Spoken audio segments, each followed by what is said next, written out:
Assalamualaikum warahmatullahi wabarakatuh. Salam dan bahagia Bapak Ibu guru hebat. Perkenalkan, nama saya Muta'ali Yahya, calon guru penggerak angkatan 11.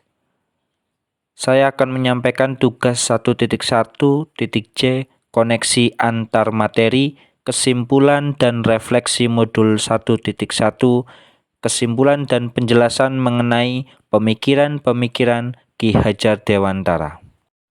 Baik Bapak Ibu guru hebat, dalam filosofi pendidikan Ki Hajar Dewantara, Ki Hajar Dewantara membedakan kata pendidikan dan pengajaran dalam memahami arti dan tujuan pendidikan. Menurut Ki Hajar Dewantara, pengajaran adalah bagian dari pendidikan. Pengajaran merupakan proses pendidikan dalam memberi ilmu atau berfaedah untuk kecakapan hidup anak secara lahir maupun batin. Sedangkan pendidikan memberi tuntunan terhadap segala kekuatan kodrat yang dimiliki anak agar ia mampu mencapai keselamatan dan kebahagiaan yang setinggi-tingginya baik sebagai seorang manusia maupun sebagai anggota masyarakat. Selanjutnya, tujuan pendidikan menurut Ki Hajar Dewantara yaitu menuntun segala kodrat yang ada pada anak-anak agar mereka dapat mencapai keselamatan dan kebahagiaan yang setinggi-tingginya, baik sebagai manusia maupun sebagai anggota masyarakat.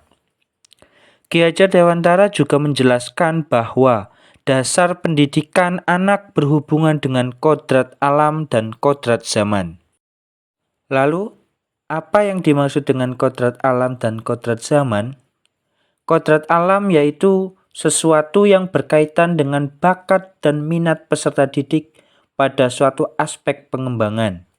Sedangkan kodrat zaman berkaitan dengan pemenuhan untuk mengakomodasi atau memadukan bakat dan perkembangan ilmu pengetahuan dan teknologi. Sebagai seorang pendidik, kita harus melaksanakan dasar kerja pendidik seperti yang diungkapkan oleh Ki Hajar Dewantara, yaitu ing ngarsa sung tulodo, yang artinya di depan memberi teladan, ing madya mangun karso, yang artinya di tengah membangun semangat, kemauan, dan tutwuri handayani, yang artinya di belakang memberi dorongan. Dari semua itu, kiranya apa yang berubah dari anak-anak?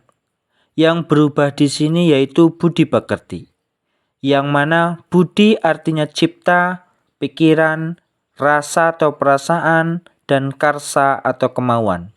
Sedangkan pekerti artinya tenaga atau raga.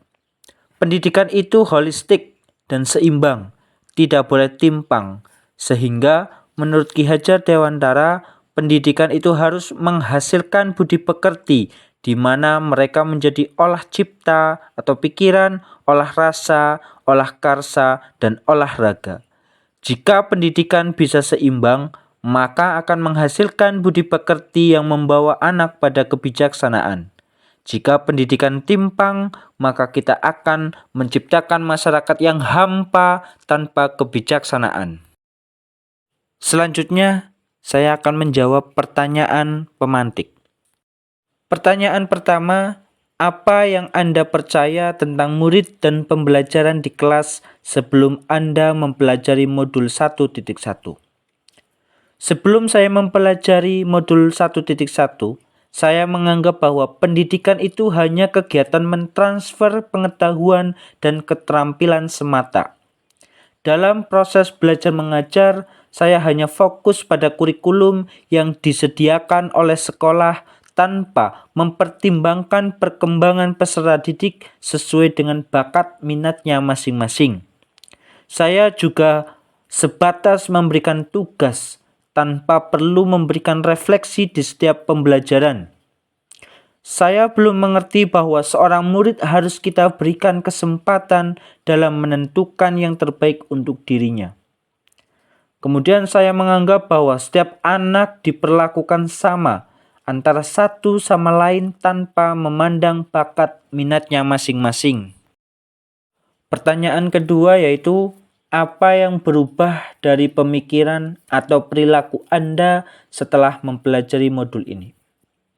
Menurut saya, sebagai seorang pendidik, kita harus mampu memerdekakan dan memberikan teladan, memberikan semangat, memotivasi, serta mampu mengayomi peserta didik. Guru sebagai fasilitator dan motivator dalam pembelajaran sebagai sahabat belajar bagi peserta didik. Karena tujuan dari pendidikan kita harus berfokus pada murid, dan murid. Pendidikan adalah penuntun, sehingga dalam pembelajaran di sekolah, tugas guru menuntun, membimbing peserta didik dalam mencari dan menemukan konsep-konsep baru, serta teori yang membantu mengaplikasikan dalam kehidupan sehari-hari hingga mampu menghindari hal-hal yang membahayakan dirinya. Pertanyaan yang terakhir, apa yang dapat segera Anda terapkan lebih baik agar kelas Anda mencerminkan pemikiran Ki Hajar Dewantara? Yang pertama, saya sebagai pendidik harus disiplin dalam waktu ke sekolah maupun disiplin dalam hal lainnya. Yang kedua, guru harus menjadi teladan, pemberi semangat, serta memberi dorongan dalam menanamkan nilai-nilai karakter, kedisiplinan, dan kerjasama. Tolong-menolong dalam setiap kegiatan yang ada di sekolah. Yang ketiga, mendorong dan memotivasi peserta didik untuk saling berbagi solidaritas. Jika ada salah satu warga sekolah yang mengalami kekurangan, misalnya seperti mengalami musibah. Dan yang keempat, kita harus meningkatkan karakter anak dengan pembiasaan-pembiasaan yang secara kontinu, seperti berdoa sebelum belajar, saling memuji, dan memberi kata-kata positif maupun kegiatan lainnya. Kalimat rangkuman penutup yang akan kami sampaikan yaitu, tidak ada anak yang sama, sekalipun anak tersebut adalah anak kembar. Menurut Ki Hajar Dewantara, biarkan anak-anak memiliki keunikannya sendiri-sendiri.